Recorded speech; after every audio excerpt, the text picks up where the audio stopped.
everyone. Welcome to Lawyer Up by NDV Law. I'm Attorney Karlo Nicolas, a senior partner of Nicolas in the Vega Law offices. Today, we're going to discuss when a person becomes liable for cyber libel for merely commenting in social media. As a general rule, commenting in social media will not give rise to liability for cyber libel. This includes sharing, retweeting, and other permutations where a comment or annotation may be inserted alongside a post that is either forwarded or responded to by a person who has read or done an openly defamatory post. This general rule presupposes that the post being commented to is libelous in itself. Thus, the perception is a person who sent a comment is in league with the author of the original and openly defamatory post. However, the Supreme Court already said that, as a general rule, commenting will not give rise to liability for cyber libel. The question that now behooves an answer is this: when can one be liable for cyber libel for merely posting a comment in social media? As a general rule, as I said, commenting will not give rise to cyber libel liability. This is because a person who merely comments on such post would, generally speaking, not be liable for cyber libel for the same and obvious reason that he is not the author of the original post. The revised penal code, which is the basis for punishing cyber libel under Republic Act number 10175, otherwise known as the Cyber Crime Prevention Act of 2012, only punishes the author of a post or the editor or business manager of publication containing the libelous material. Therefore, and in relation to the crime of cyber libel, only two sets of persons are liable. The first one is the author of the libelous post, which includes the person who will publish or exhibit or cause the publication of the post. The person who created the libelous post would fall under this category.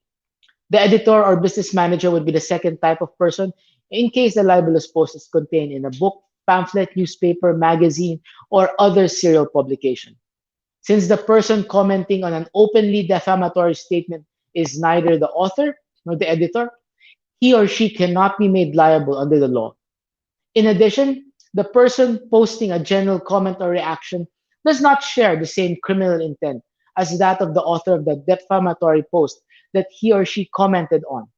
Comments such as, "I agree, that's so true, he is really bad," have been classified by the Supreme Court as merely an expression of agreement with the statement of the original author of the post, or an essentially knee-jerk sentiment or reaction of the reader, who may think little or haphazardly of their response to the original posting. Finally, since there is no law expressly punishing the act of commenting on an openly defamatory post, it cannot be considered a criminal act. Certainly, such act is not punished under the revised penal code provisions punishing traditional libel, and therefore there is no crime when there is no law punishing it. But as you may already know, if there is a general rule, there must be an exception. And the exception is where the comment transcends or goes beyond the ambit of the original defamatory post and in itself is libelous, then commenting may give rise to criminal liability. In such case, the comment does not remain a mere comment, but becomes an original post. Moreover, the person making the comment becomes the author himself. He is the author of the post that he made. His comment is now treated as an original post because his comment transcended into something else. And his liability, of course, is separated from the liability of the person, the original author of the post. The Supreme Court, in a case, even gave an example. If a person named Nestor posts in his bulletin board, "Armand is a thief," and his liability for cyber libel is obviously clear. If another person, Arthur, notices the post and comments "correct," he would not be liable for libel for two reasons. He is not the author, and his statement is merely an expression of his agreement with the original author. The same concepts may be applied to cyber libel, such that only Nestor would be liable for cyber libel, and the million other authors that expressed mere agreement with that statement would not be liable.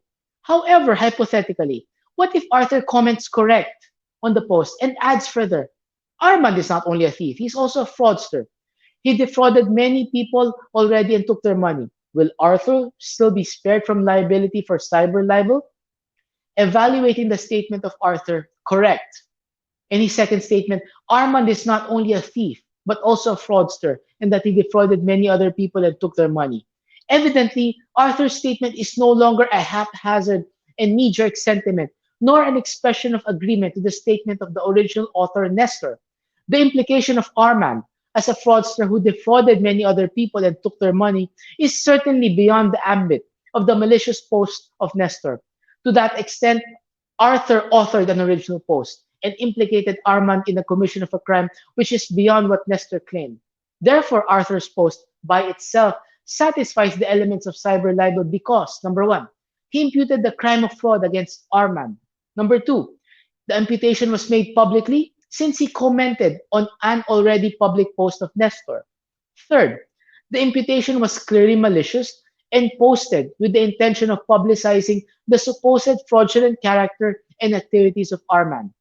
Fourth, the imputation was directed at Armand and was clearly identifiable.